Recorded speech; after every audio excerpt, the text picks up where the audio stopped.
Well, hi, happy Saturday. We are here on day 13 of our 14-day healing series. I can't even believe we are coming in for landing and going to be closing out this series. But promise you, before we do, we have some amazing speakers still left to be heard from. And we are blessed today to have someone that spoke earlier this week. I don't quite remember, maybe Thursday, I think. Miss Tiffany Starr McKeever. Where are you? Hey, Tiffany. Hi, how are you? I'm great. How you Yeah, doing? doing very well, very well. Yeah, I think it was Thursday or so that Yeah, everyone got to hear from us. that's and I really found I felt like our conversation that we had was very divine and uh, I'm not sure what the right word is, but just very beautifully led, I think, by a higher power than ourselves. Oh yeah, most certainly, right. And that's really kind of, what Evoke, Evolve, Excel is, right? Sources kind of integrating into us. So I'm glad that it showed up, for us. Yeah, yeah. And so I'm so thankful that you took time from your schedule, especially on a Saturday, to be here. And for those that are watching, getting feedback. Hold on. Anybody hearing the feedback? Mm-mm. Nope, I'm not in me. good shape. I think what I'll do is maybe I'll keep muting in and out. Okay. Um, so those that are watching, can you just drop below that you can see us and hear us? Okay, that would be wonderful and helpful and appreciative. Um, So, Tiffany, not that we're going to go all back into what you shared on Thursday, but let's just give them a little reminder because since Thursday they've had at least four other speakers, right? Thursday, two, four, and then the other person on Thursday. So they've had at least five speakers so far. Thanks, Charlotte, for letting us know. So could we just give them a little reminder of what you spoke about and just kind of recap uh, your three E's? Yeah. So we'll go a little bit through the cliff notes of it just so we can have some time for everyone to ask questions. So the first E obviously is evoke. And then in the interview, we actually just talked about really going into identify with your true self again through journaling, getting some time to carve out for yourself, really being compassionate with yourself and scrubbing through some of that conditioning that you do have in terms of evoking out what you truly want to have for yourself, right? Sort of quieting out all of the noise of all the labels, that we can have as women, as moms, as wives, as partners, as our corporate space, and just as with family members. So that's really the evoke component of it, right? Like, what is the foundation that you want to set for it, right? If you're doing a rebirth of yourself, how are you actually writing this script for your new life, and what do those things sort of contain, right? So then we move to the second component of it, which is actually evolve, where you're sort of really kind of taking the reins on this new foundation that you've written for yourself. And the first component of it is very individualistic. It is very spiritual to some extent because you are connecting with yourself.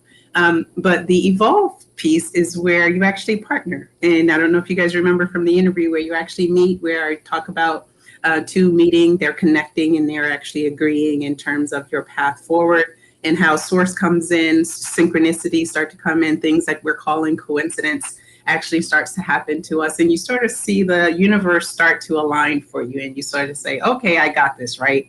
My vision board things are showing up, right? I'm sort of have things written down, requests to the universe, and those are starting to show up in terms of evolving, and really starting to say, okay, yeah, this is the suit that I'm wearing now. This is the new identity to rebirth, and I'm moving forward with it.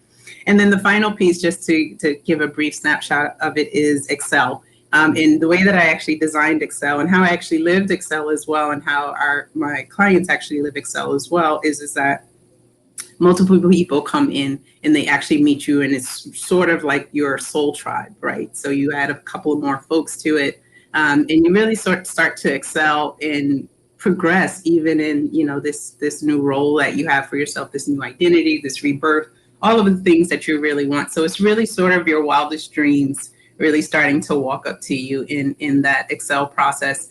And a component of that, I don't know how much we actually really covered it really deep in the first interview as well is that you are actually able to then give and provide service and really start to actualize in this life and in this life purpose to others, right? Not just yourself. And in that, we all know that service in that way is actually what really sort of propels you in your life force and your reason for incarnating here. So those are the 3 E's. And I think what was really stood out as a caveat that we want everybody to kind of realize is that this process is very cyclical, right? So you will start the process again as you move through various levels of the EEE process. So. And I think that's so important. I actually just closed a series of, I work with clients through a prolonged period of time, and I was just closing out a series with them. And, a lot of times women think that or I'll just say people, but specifically we're talking to women, think that they go through a process and now they're and then if they go back to being in, confused or hurting or whatever, then they failed. And, and it's not, there's no failure here. It's a journey. And like you said, you get to go through that process over and over with many different layers. Right. And I think, what's the important part when we actually figure out what journey means to us is, a word we used a lot was expansive, right? It's expanding in all different directions. It's sort of not just one lane, one path. So if you pay attention enough and you actually drive it out, you'll find that it's very, very expansive. And in that sense, then you'll sort of lose that sort of linear sort of understanding of, I kind of failed on the journey in that way. Yeah. And I love that. I love looking at everything in our life happens to expand, to grow us. And those that listen to Char Murphy Thursday night, she had a similar concept, right? Like in the sense of, she was recovering from cancer, got diagnosed with cancer 4 times, and she could have took that and became the victim, right, of her circumstance. But she's looking at this every experience as an experience to expand. Yeah, it's always an opportunity, and that's really the blessing in it. If you can find the opportunity again and know that it's there, that's really the blessing in this life path. Yeah, absolutely. And I often say everything is a blessing, whether it feels like one or not. Right, most certainly. I talk a little bit about that because how I actually got into this work is to actually experience it, right, and how painful. To some extent, my dark night of the soul was, but really kind of pulling away all of that conditioning, really sort of facing your fears and moving through the evoke process to realize where you're holding on to things that make you feel secure that are really not good for you, those types of things. So, it can be dark in some instances, but obviously, it's good in the end, right? Once everything kind of comes to fruition for you and you've really done the work. Yeah, and so can you give some examples of things that people might be holding on that's keeping them from, evolving? Yeah. So most of the clients, when we talk, it's really about conditioning. And I usually share across the table what my conditioning was like. And then people go, oh, yeah, I have that too. Whether it's cultural, whether it's like just our roles or our labels. And I talk a little bit in the interview about when we're younger and we sort of are free in all of these things before we actually come into some individualization at 7 or 8, where society is kind of shaping us, right? So I don't think that we actually, through our education system, actually move through an exercise to say, how did society shape me in a way that's really not true to myself, right? So I think doing that exercise through the evoke process in really sort of scrubbing those kind of pieces of it to find your true self is very, very helpful in doing so. What do you say to somebody that wants to find and wants to go there but scared? Yeah, so that's what I say when I'm actually meeting with the person when they're afraid. We actually just go through the fears, and it's really you having a candid conversation. Should you not, meet with me directly and become a client of mine directly, I suggest you actually just do it in the mirror with yourself. If it's something you want to do today, this afternoon, go sit in the mirror. The truth of it is I think we really all know what our fears are, right? Sometimes I think we know our fears better than we know our capabilities, right? That's just sort of how it is in society.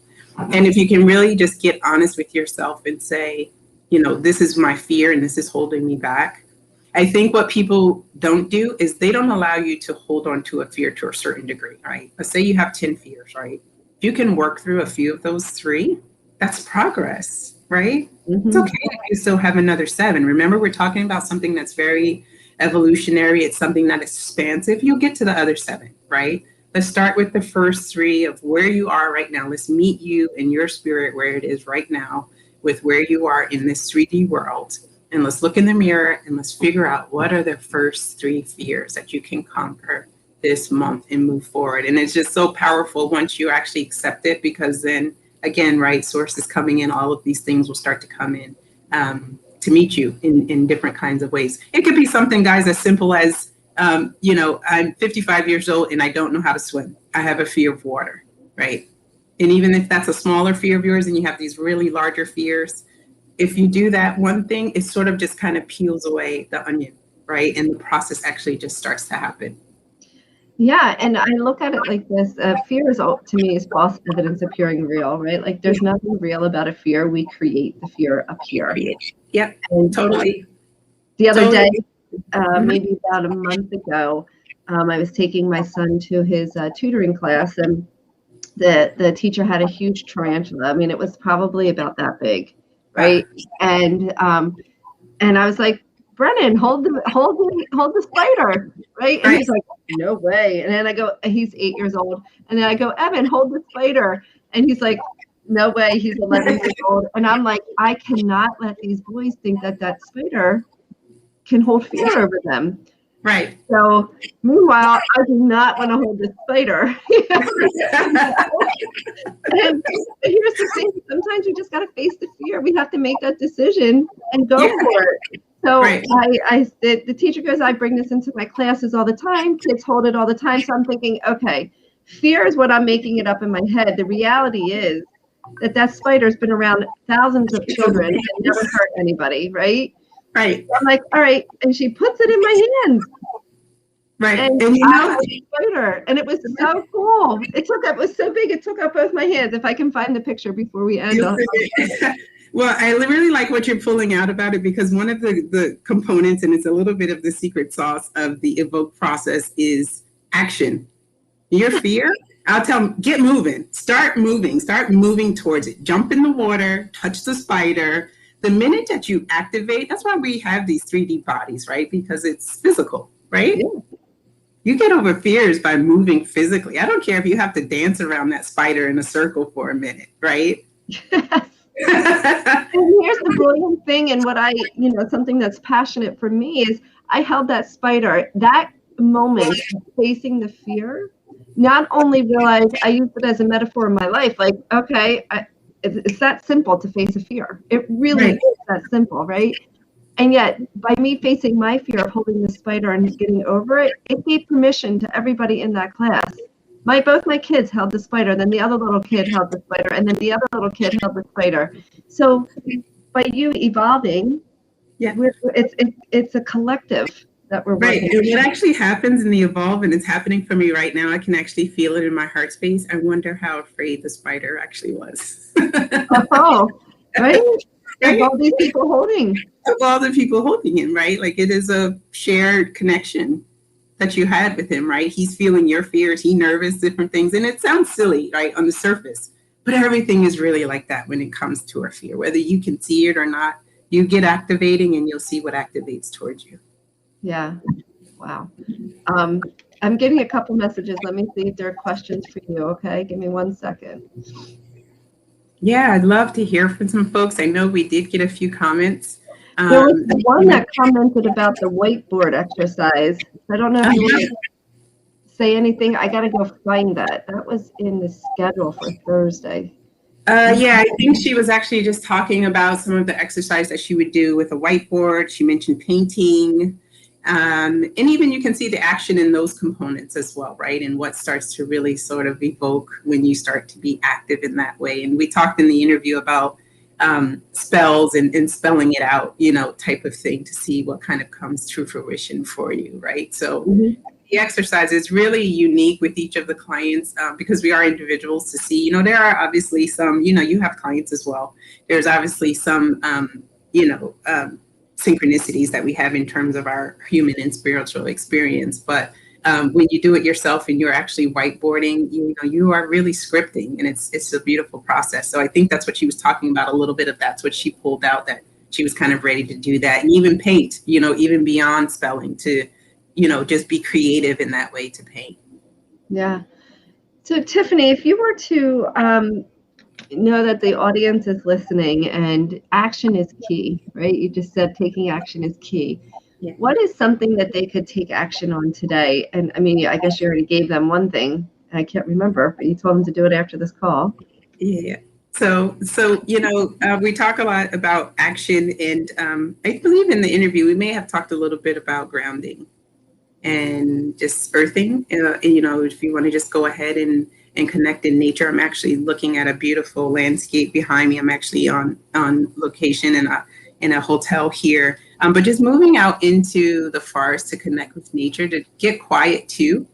Get your body moving, get your heart moving, those type of things. That's the first thing I tell. And I think anybody can do it. So this is sort of a global type of exercise that everyone can sort of practice beyond really big exercises and different things like that. Dance, start to move your heart center.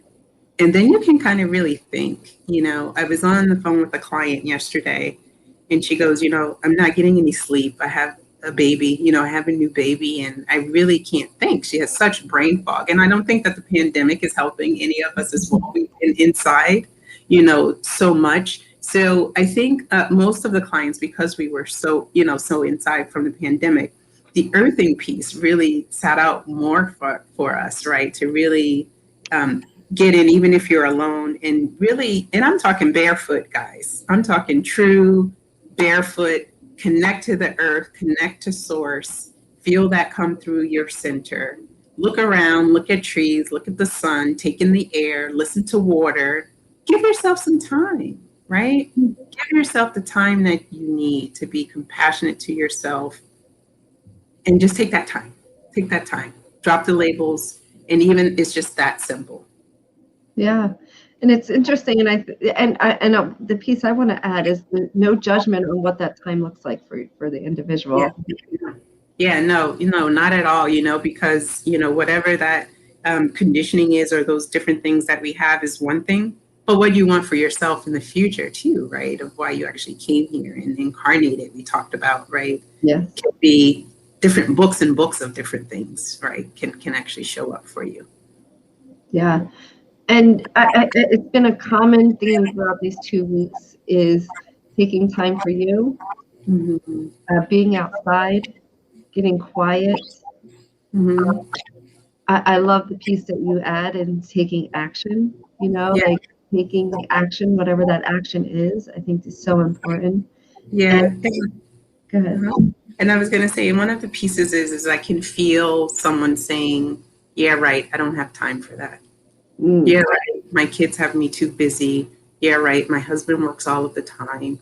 Yeah, right. My mom doesn't live close to me to help me out with the kids.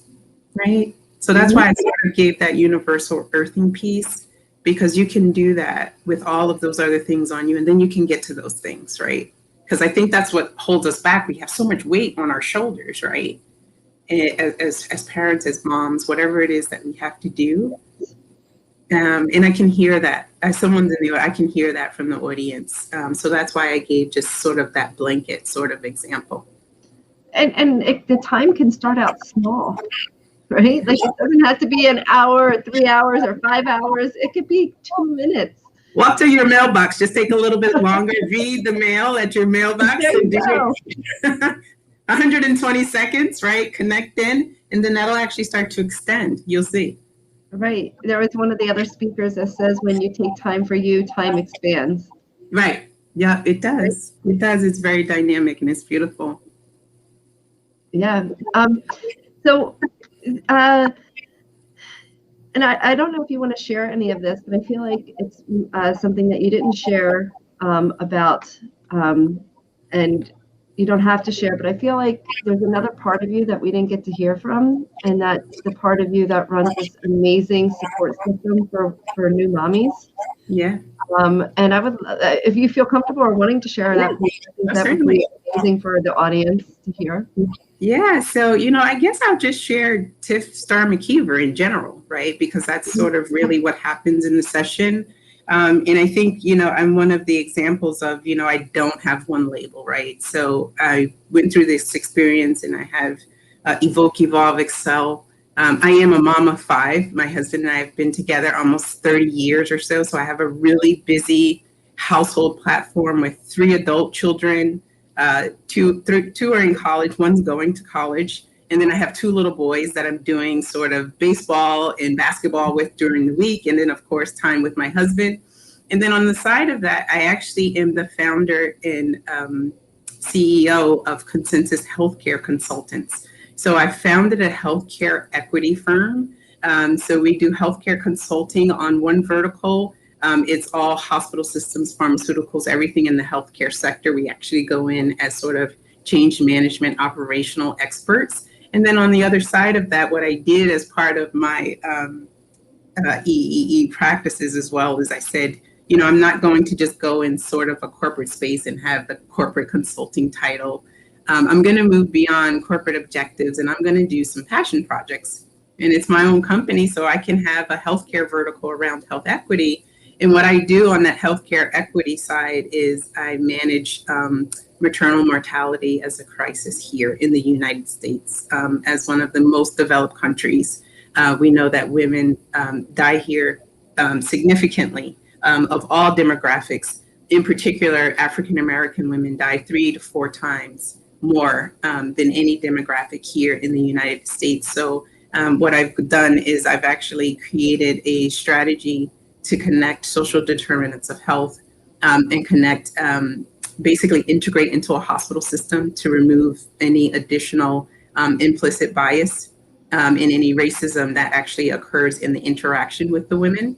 And we connect and engage the women, we connect and engage the hospital, we connect and engage the community. And then at some point in time, we find collaboration and other folks to join in with us to make sure that not only does she deliver that baby safely, but that 365 days after she's delivered through her postpartum, that she has this sort of connected wraparound care, regardless of her economic status, her education, her age, her demographic, and her geography.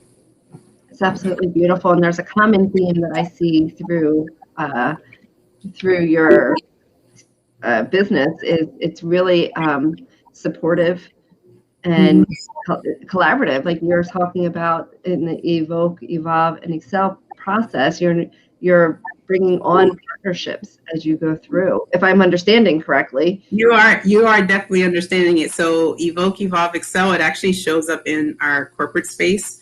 If anyone's ever interested in even going to our website or our LinkedIn, you will see that our company is called Consensus. It's called Consensus for a reason. And Evoke, Evolve, Excel is at the base of it. And team members come in. We have advisory team members. We have interns all over the globe who actually interact with us. And they always say, boy, there's something that's so different about Consensus, right?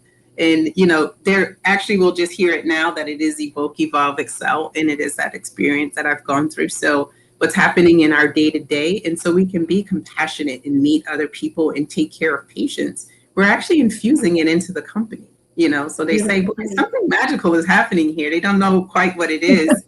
But I think what really comes out of it and what actually gives me the most satisfaction with our staff, whether they're in New Zealand, Saudi Arabia, Sweden, and we have folks here in the US as well, is that they have grown so much in a short amount of time. And they're like, how did we do that?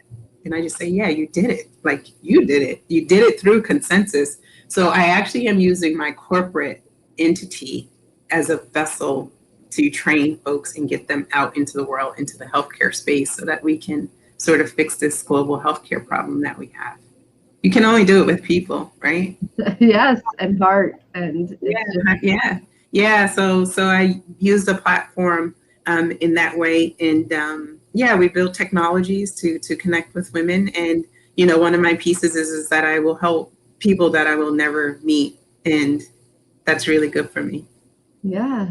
What a huge impact. And it just think of the ripple effect of what you're doing, not just the staff, but these moms that are now having an entirely different experience, Yeah. and how that not affects the mother, but then the children that she's brought into this world. Yeah, most certainly. Absolutely beautiful. Thank you so much, Tiffany, for being you. Yeah, thank you. No, thank you. Yes. So in closing here today, I can't thank you enough for coming on and being here. I do want to put your offer back out to the group. Yeah, most If certainly. you You want can to see talk about what that is, why I find your link, that would be great. Yeah, so what I'm basically doing is giving you guys a little bit of the Evoke, Evolve, Excel experience. And, I hope to get some emails from you guys. I can see the free offers coming in. You can see my email. You guys can contact me. Please do, right? Even if it's just 15 minutes one off where you guys want to have some conversations, I'll definitely offer that to everyone. So we'll go ahead and respond to that, and it'll start to get you guys through the Evoke process, right? I know many of you have so much going on and different things on your shoulders. If you find that you need more than obviously just going outside and earthing in some way, and you say, no, I really need to get down, I'm having a lot of trouble with some things, that's something that we can definitely talk about. And the free gift will actually really take us beyond, like I said, just the earthing component. I just gave that sort of as a universal exercise, but it'll dig a little bit deeper into the things that we know that we have as women, right? As moms, as working people, or as managers of our household and different things. And that's what you'll see come over in the free gift. Awesome. So all they do is they email you and you'll send it to them. Yep. Perfect. Yep, certainly. Yeah, and they've been coming in as well. So we'll be pushing those out to everyone who's already asked. Oh, that's awesome. Good stuff. Good stuff. Yeah. Well, enjoy the rest of your weekend. Hang on. I'm going to end the live and then we can just connect for a brief moment at the end. Yeah, most certainly. Everybody, thank you for tuning in, and watch the replay again. Tiffany gives so many wonderful strategies and nuggets and things to take care of you with. Through this whole conversation is just take care of you, get outside, take action. Those are my 3 takeaways from our conversation today. And drop below what your takeaways are, because it's always wonderful to hear what you're getting out of this as well. So have a great night. Go ahead and make sure you watch Dr. Nicole today and Beverly, and I'll see you guys tomorrow.